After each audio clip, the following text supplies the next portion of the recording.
നമ്മൾ താമസത്തിന് നിന്നെ ഇടം വഴക്ക് പറയും അഞ്ജു. ചെറുതായി ഇരുട്ട് വീണ ഇട റോഡിലൂടെ വീട്ടിലേക്ക് നടക്കുമ്പോൾ ചെറിയൊരു പേരുടെ നിവി തിരക്കി. ചിലപ്പോൾ വഴക്ക് പറയും, അല്ലെങ്കിൽ ചെവിൽ പിടിച്ചെന്ന് തിരുമോ, അത്രയുള്ളൂ. നിസ്സാരമായി പറഞ്ഞിട്ട് കണ്ണും മേശി തന്നെ നോക്കുന്ന നിവിയുടെ കൈയും പിടിച്ച് നടന്നു അഞ്ജു. എന്നെയും ചെവിൽ പിച്ചു അഞ്ജു? വല്ലായ്മയുടെ ചോദിച്ചിട്ട് നിവി അവളെ നോക്കി. ചിലപ്പോ നിനക്കും കിട്ടും. നേരത്തെ ഒരു ചിരിയോടെ അഞ്ജു പറഞ്ഞു. ഷോ, പെട്ടെന്ന് പോന്നാ മതിയായിരുന്നു. സ്വയം പറഞ്ഞിട്ട് വേഗത്തിൽ അവൾക്കൊപ്പം നടന്നു നിവി. ഇതെന്താ മുറ്റത്തൊക്കെ ആളുകൾ കൂടി നിൽക്കുന്നത്? നിവിയുടെ കയ്യിൽ പിടിച്ചുകൊണ്ട് ഓടും പോലെ മുറ്റത്തേക്ക് പാഞ്ഞു വന്നു അഞ്ജു. ആ ദേ വന്നല്ലോ നിവി. ഞാൻ പറഞ്ഞപ്പോ നിങ്ങൾ ആരെങ്കിലും വിശ്വസിച്ചോ? മുന്നിൽ നിന്ന് വിമല തിരിഞ്ഞെന്ന് തന്റെ പിന്നിൽ നിൽക്കുന്നവരോട് നിവിയെ ചൂണ്ടി പറഞ്ഞു. എന്താ എന്താ അമ്മേ, എന്തിനേട്ടാ ഇവരിവിടെ വന്നത്? വല്ലാത്തൊരു ഭാവത്തിൽ മുന്നിൽ നിൽക്കുന്ന വിമലെ തറപ്പിച്ചു നോക്കിക്കൊണ്ട് അഞ്ജു അബിയോടും രാധികയോടുമായി തിരക്കി. അബി ആവട്ടെ അഞ്ജുനെയും അമ്മയും രൂക്ഷമായി നോക്കിയതല്ലാതെ മറുപടിയൊന്നും പറഞ്ഞില്ല. ഞങ്ങൾ ഇവിടെ വന്ന് നിൽക്കുന്നത് എന്തിനാണെന്നോ? ഈ നിൽക്കുന്ന നിവി എൻ്റെ സഹോദരൻ്റെ മകളാണ്. അത് ഈ നിൽക്കുന്ന ഒട്ടുമുക്കാൽ ആളുകൾക്കും അറിയാം. എൻ്റെ രഞ്ജി ഇവളെ ഹോസ്റ്റലാക്കിയിട്ടല്ലേ ചികിത്സയ്ക്ക് പോയത്. എന്നിട്ട് അവൻ അറിയാതെ ഇവൾ എന്തിനാണ് ഇവിടെ വന്ന് നിൽക്കുന്നത്? അതുപോലെ കഴിഞ്ഞ ദിവസം ഇവൾ ആശുപത്രിയിൽ എന്തിനാണ് അഡ്മിറ്റ് ആയതെന്നൊക്കെ അങ്ങോട്ട് പറഞ്ഞു കൊടുക്ക്. എല്ലാവരും നല്ലോണം കേൾക്കട്ടെ. വിമല വീരോടെ പറയെ നിവി ഒരു പകപ്പോടെ മുന്നിൽ നിൽക്കുന്നവരെ നോക്കി. നാണത്തല്ല മുതൽ നാട്ടിലെ പരദൂഷണം പറഞ്ഞു നടക്കുന്ന പലരെയും ആ കൂട്ടത്തിൽ കാണി അവളുടെ ദേഹം ഒന്ന് വിറച്ചെങ്കിലും താൻ ഒരു തെറ്റും ചെയ്തിട്ടില്ലെന്ന ഓർമ്മയിൽ കണ്ണിലെരിയുന്ന തീയുമായി അവൾ വിമലയെ തുറച്ചു നോക്കി. എന്താടി നിനക്ക് മറുപടിയില്ലേ? പുച്ഛത്തോടെ വിമല വീണ്ടും ചോദിച്ചു. എനിക്ക് പനിയായിരുന്നു അമ്മായി, അതുകൊണ്ടാണ് അഞ്ജുവിനെ ഹോസ്പിറ്റലിൽ നിന്നും ഇങ്ങോട്ട് കൊണ്ടുവന്നത്. തന്നെ സഹായിച്ചതിന്റെ പേരിൽ അഞ്ജുവിനും കുടുംബത്തിനും ഒരു പ്രശ്നവും വരരുത് എന്ന പോലെ നിവി പറഞ്ഞു. ശരി, നിനക്ക് പനിയായിരുന്നു, അത് നിന്റെ ഏട്ടനോട് പറഞ്ഞില്ലേ? നിവിയെ സൂക്ഷിച്ചു നോക്കി ചോദിച്ചിട്ട് വിമല കൈ കെട്ടി നിന്നു. ഏട്ടനോട് പറഞ്ഞില്ല, ഏട്ടത്തിക്ക് പറയാം ഞാൻ ഇവിടെയാണെന്ന്. പറയുമ്പോൾ നിവിക്ക് എന്തിനോ കണ്ണൊക്കെ നിറഞ്ഞുപോയി. ദേ, നീ കണ്ടവന്റെ കൂടെ കറങ്ങി നടക്കുന്നതിന് എന്റെ പെങ്ങളെ കൂട്ടു വിളിക്കരുത്. എവിടെ നിന്ന് പൊട്ടി വീണെന്ന അറിയാതെ അങ്ങോട്ട് പാഞ്ഞു എന്ന വിവേക് പറഞ്ഞു. നീ കണ്ടവന്മാരുടെ കൂടെ അഴിഞ്ഞാടാൻ നടക്കുന്നത് അവൾ അറിഞ്ഞിട്ടാണെന്ന് പറയാൻ നിനക്ക് എങ്ങനെ തോന്നിയടി? നിന്നെ നാത്തൂനായിട്ടാണോടി? ഒരുമ്പട്ടോളെ എൻ്റെ മോൾ നിന്നെ കൊണ്ട് നടക്കുന്നത്. സ്വന്തം മോളെ പോലെ കൊണ്ടു നടന്ന എൻ്റെ കൊച്ചിനെ പറ്റി പറഞ്ഞാൽ നിന്നെ ഞാൻ വെറുതെ വിടൂല. അവനിപ്പം നിന്ന് മാതി കൂടെ ചീറിക്കൊണ്ട് പറഞ്ഞതോടെ ആളുകൾ പരസ്പരം പിറുപിറുക്കാൻ തുടങ്ങി. ഒന്ന് നിർത്തുന്നുണ്ടോ? എല്ലാം എല്ലാം ഈ നിമിഷം ഇറങ്ങിക്കോണം എൻ്റെ വീട്ടുമുറത്തിന്ന്. അതുവരെ രാധിക ബലമായി പിടിച്ചു നിർത്തിയിരുന്ന അബി കടുത്ത രോക്ഷത്തോടെ പൊട്ടിത്തെറിച്ചുകൊണ്ട് പറഞ്ഞു. പോവാൻ തന്നെയാണ് പോകുന്നത്. പോകും മുൻപ് നിങ്ങളെല്ലാവരും ഇതെന്ന് കാണും. ഈ നിൽക്കുന്നവനോടൊപ്പമുള്ള ഇവളെ അഴിഞ്ഞാട്ടം. ഈ കാരണം കൊണ്ടാണ് എൻ്റെ മോൻ ഈ നാശം പിടിച്ചവളെ ഒഴിവാക്കിയത്. പിന്നെ ഇവൾക്ക് പനി ആയതുകൊണ്ടല്ല ആശുപത്രിയിൽ കിടന്നതും ഇങ്ങോട്ട് കൊണ്ടുവന്നതും. ഇവളെ ഇവന്റെ കൊച്ചിനെ കളഞ്ഞിട്ട് വന്നതാണ്. വിമല കയ്യിലിരുന്ന ഫോൺ ഉയർത്തിക്കാട്ടി പറയവേ അതിൽ തെളിഞ്ഞ ഫോട്ടോ നിവിയെ പൊക്കിയെടുത്ത ഹോസ്പിറ്റലിൽ പുറത്തേക്ക് കൊണ്ടുവരുന്ന അബിയുടെയായിരുന്നു. അതിൽ നിവി ഇട്ടിരുന്ന ഡ്രസ്സ് തന്നെയായിരുന്നു ഇപ്പോഴും അവൾ അണിഞ്ഞിരുന്നത്. ആ ഫോണിലെ ഫോട്ടോ കണ്ടതും വിമലയുടെ നാവിൽ നിന്ന് വീണ വിഷം കൊണ്ടും ബാക്കിയുള്ളവർ മുറുമുറുപ്പ് തുടങ്ങിയെങ്കിൽ അബി ദയനീയമായി അമ്മയെയും അനിയത്തെയും നോക്കി. അഞ്ജു ആവട്ടെ ആ കൂടി നിൽക്കുന്നവരോട് ഇനി എന്തു പറയണമെന്നറിയാതെ തളർന്നു നിൽക്കുന്ന നിവിയെ പൊതിഞ്ഞു പിടിച്ചു. ആ സദാചാരക്കൂടത്തിന് മുന്നിലേക്കാണ് നിരഞ്ജനും ലക്ഷ്മിയും വന്നിറങ്ങിയത്. മുറ്റത്തേക്ക് കയറി നിർത്തിയ കാറിൽ നിന്നും ഇറങ്ങിയ ലക്ഷ്മിയും അവൻ താങ്ങി പിടിച്ച് പുറത്തിറക്കിയ നിരഞ്ജനെയും കാണി പലർക്കും പല മുഖങ്ങളിലും പല ഭാവങ്ങളായിരുന്നു. അവനെ കണ്ടതും ഏറ്റവും കൂടുതൽ ഭയന്നത് വിമല തന്നെയായിരുന്നു. അവന്റെ ഈ വരവ് അവർ പ്രതീക്ഷിതയില്ലായിരുന്നു. ഒന്നും വേണ്ടായിരുന്നു എന്ന ചിന്തയിൽ മാലതിയും നിന്നുവെങ്കിൽ നിരഞ്ജൻ ഒരു സ്റ്റിക്കിന്റെ സഹായത്തോടെ നിൽക്കുന്ന കാണി വിവേക് മാത്രം അവിടെ അടുത്തേക്ക് വന്നു. എന്നാൽ അവനെയോ വിമലയോ അവിടെ കൂടി നിൽക്കുന്ന പരദൂഷണ കമ്മിറ്റിക്കാരെയോ ഒന്നും ശ്രദ്ധിക്കുക പോലും ചെയ്യാതെ നിരഞ്ജന്റെ മിഴികൾ ഉറച്ചുന്നത് അഞ്ജുവിന്റെ കൈക്കുള്ളിൽ ഒതുങ്ങി അവളുടെ തോളിൽ മുഖം അമർത്തി നിൽക്കുന്ന തന്റെ കുഞ്ഞിൽ മാത്രമായിരുന്നു. ഞാൻ പിടിക്കാൻ വളിയാം.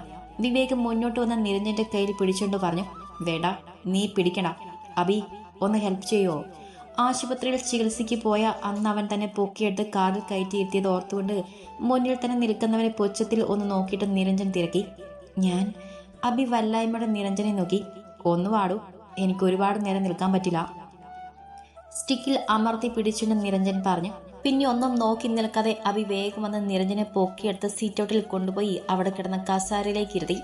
അപ്പോഴും നിരഞ്ജന്റെ കണ്ണുകൾ തന്നെ നോക്കാതെ അഞ്ജുന്റെ തോളിൽ മുഖം ചേർത്ത് നിൽക്കുന്ന നിവിയിലായിരുന്നു. ആ നിൽപ്പ് കാണി അവന്റെ നെഞ്ചു പിടഞ്ഞു. കുഞ്ഞി! നിരഞ്ജന്റെ ആ ഒരൊറ്റ വിളിയിൽ നിവി ആർത്ത് കരഞ്ഞു. ഏട്ടന്റെ കുഞ്ഞിക്കറിയാതെ ഇങ്ങ് വന്നേ. കണ്ണും നിറഞ്ഞു പോയെങ്കിലും തൊണ്ടയിടറാതെ കൈകൾ നീട്ടി നിരഞ്ജൻ അവളെ അടുത്തേക്ക് വിളിച്ചു.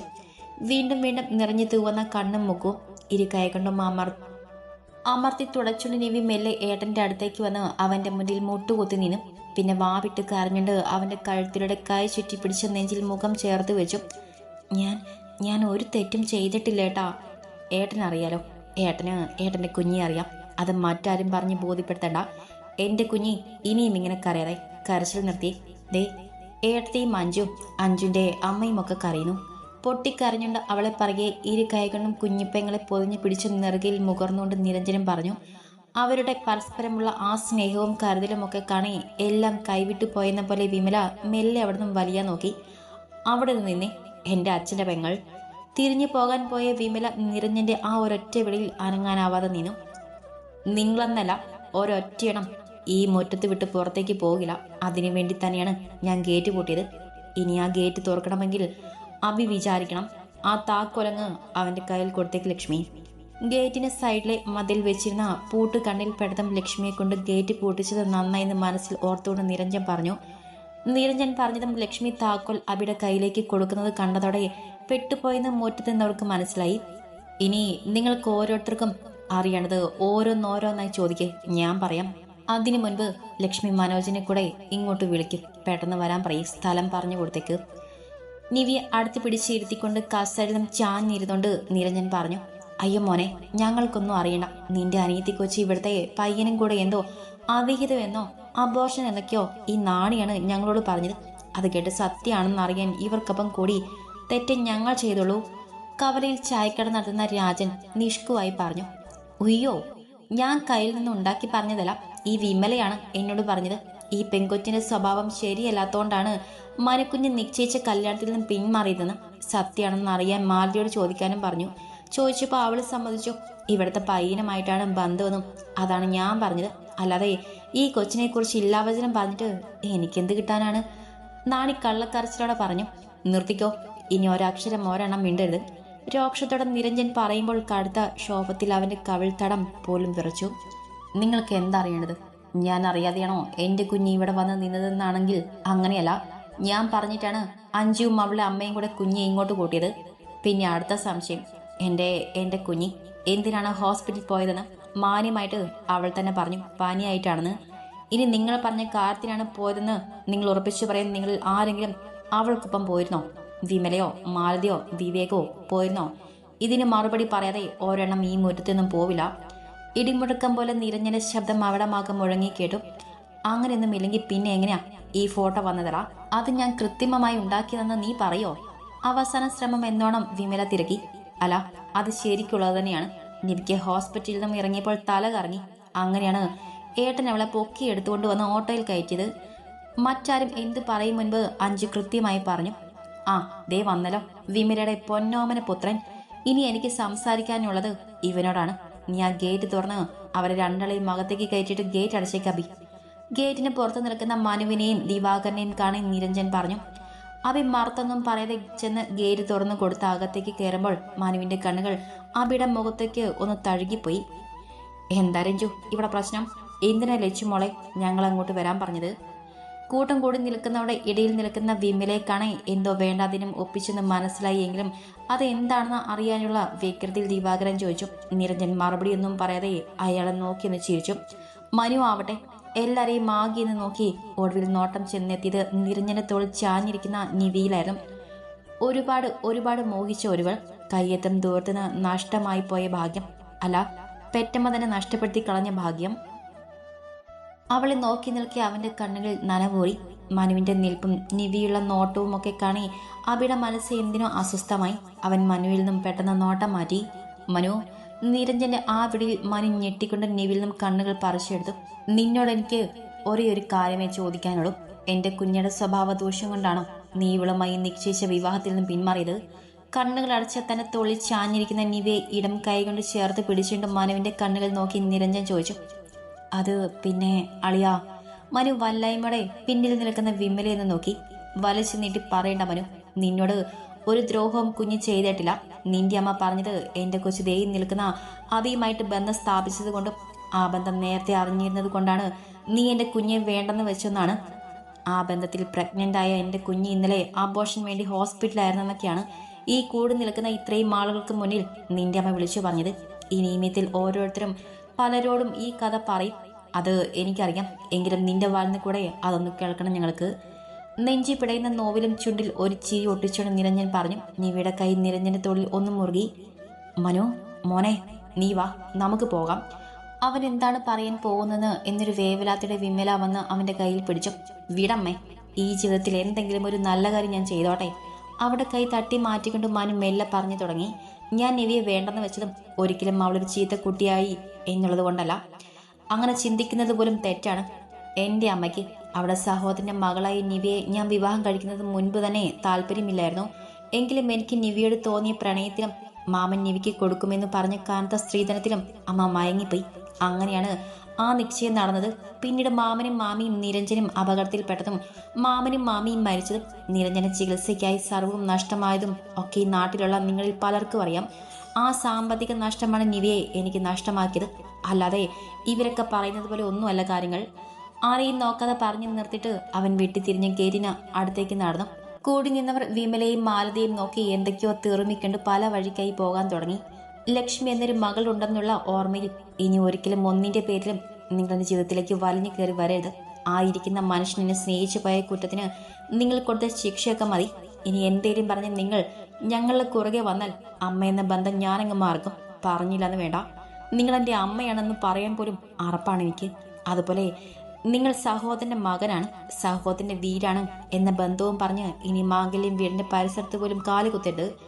ആ ഗേറ്റ് കടന്ന് വിമലയും മാലതിയും പോകും മുൻപ് മുറ്റത്തേക്ക് ഇറങ്ങി വന്ന ലക്ഷ്മി കൈകെട്ടി അവർക്ക് മുന്നിൽ നിന്ന് വീറോടെ പറഞ്ഞു. എല്ലാവരും പുറത്തുകൊണ്ട് പുറത്തേക്ക് ഇറങ്ങി തുടങ്ങി. എല്ലാവരും ഒന്ന് നിന്നേ, ഒരു ചടങ്ങ് കൂടെയുണ്ട്. ഈ രണ്ടെണ്ണത്തിന്റെ വാക്ക് കേട്ട് എഴുന്നള്ളിയതല്ലേ, ഇതോടെ കണ്ടിട്ട് പോയാൽ മതി. ആദ്യം തന്നെ പോകാൻ ഇറങ്ങിയ വിമലയുടെ കയ്യിൽ പിടിച്ചു നിർത്തിയിട്ട് ദിവാകരൻ ഉച്ചത്തിൽ പറഞ്ഞു. ഗേറ്റിന്റെ അരികിൽ എത്തിയവർ ഒക്കെ എന്താണ് കാര്യമെന്നറിയാൻ തിരിഞ്ഞു നിന്ന് നോക്കി. മാപ്പ് പറയടി ആ കുഞ്ഞുങ്ങളോട്. നിന്റെ പുഴുത്ത നാവ് കൊണ്ട് നീ പറഞ്ഞ ഓരോ വാക്കിനും ഇവിടെയും ഇത്രയും പേരുടെ മുന്നിൽ വെച്ച് നീ അതുങ്ങളോട് മാപ്പ് പറയണം. വിമലയുടെ മുഖത്ത് ആഞ്ഞടിച്ചുകൊണ്ട് ദിവാകരൻ പറഞ്ഞു.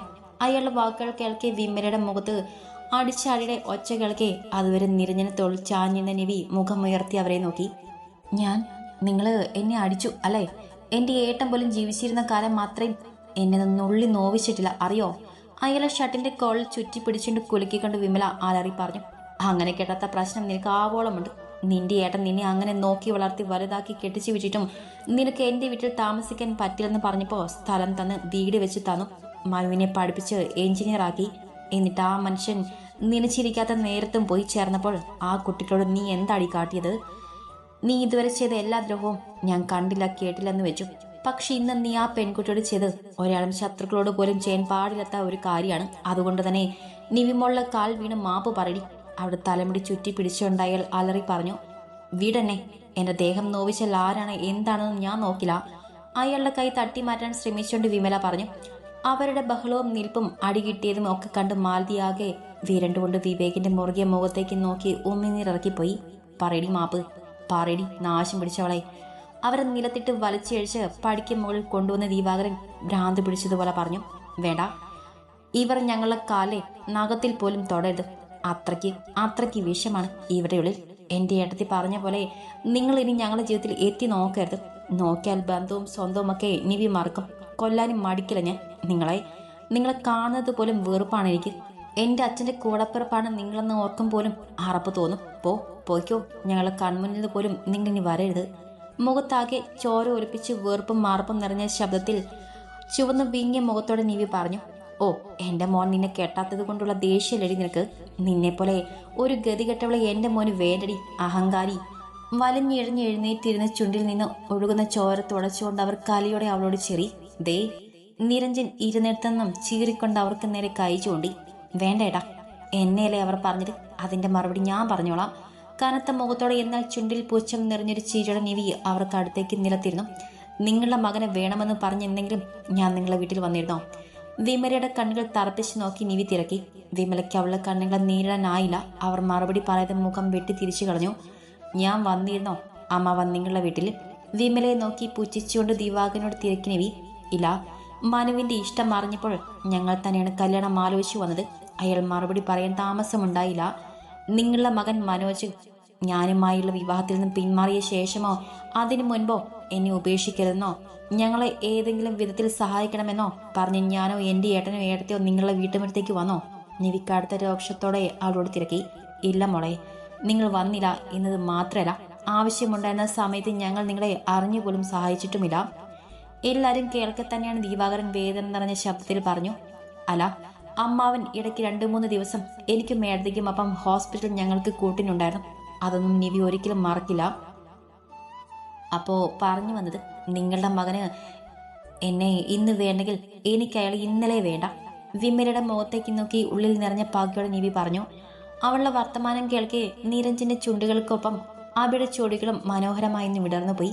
പിന്നെ നിങ്ങളോട്, ഈ നിൽക്കുന്ന നിങ്ങളുടെ മകളുടെ ഭർത്താവ് 2-2.5 മാസം ഒന്ന് എഴുന്നേൽക്കാൻ പോലും ആവാതെ ആശുപത്രിയിൽ കിടന്നപ്പോൾ നിങ്ങളുടെ മകളെ കൂട്ടിക്കൊണ്ടു പോകാൻ നിങ്ങൾ ശ്രമിച്ചതൊക്കെ ഞാനും കണ്ടതാണ്.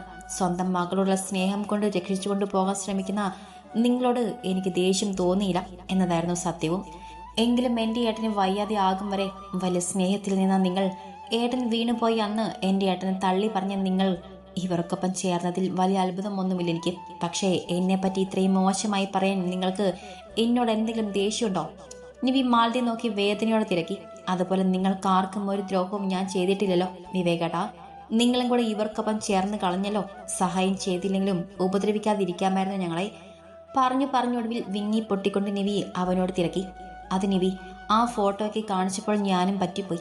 ഇനി ഒരിക്കലും ഇങ്ങനെ ഉണ്ടാവില്ല. നിവിയോടാണ് പറഞ്ഞതെങ്കിലും വിവേകിന്റെ കണ്ണുകൾ ലക്ഷ്മിയിൽ ഒരു മാത്ര തട്ടിത്തെറിച്ചു പോയി. എന്നാൽ ലക്ഷ്മിയിൽ ദേഷ്യമായിരുന്നു, അമ്മയുടെ സഹോദരനോടുമുള്ള കടുത്ത ദേഷ്യം. ആ ദേഷ്യവും വെറുപ്പും കൂടുതൽ നേരം കണ്ട് നിൽക്കാനാവാതെ മാലതി ഒന്ന് നോക്കിയിട്ട് വെട്ടിത്തിരിഞ്ഞ് ഗേറ്റിന് പുറത്തേക്ക് നടന്നു വിവേക്. അവന് പിന്നാലെ എന്തെന്നില്ലാത്ത പേടിയോടെ മാലതിയും. എഴുന്നേറ്റ് വാടി, നീ കൊണ്ടുവന്ന സദാചാരക്കാരൊക്കെ പോയി. വിമലയെ നോക്കി രോക്ഷത്തോടെ പറഞ്ഞിട്ട് ദിവാകരൻ എല്ലാരെയും നോക്കിയെന്ന് മൗനമായി മാപ്പ് പറഞ്ഞു. പിന്നെ ആരെയും തിരിഞ്ഞു നോക്കാതെ വലിച്ചഴിച്ചതുപോലെ വിമലയെ കൈ പിടിച്ച് വലിച്ചുകൊണ്ടുപോയി.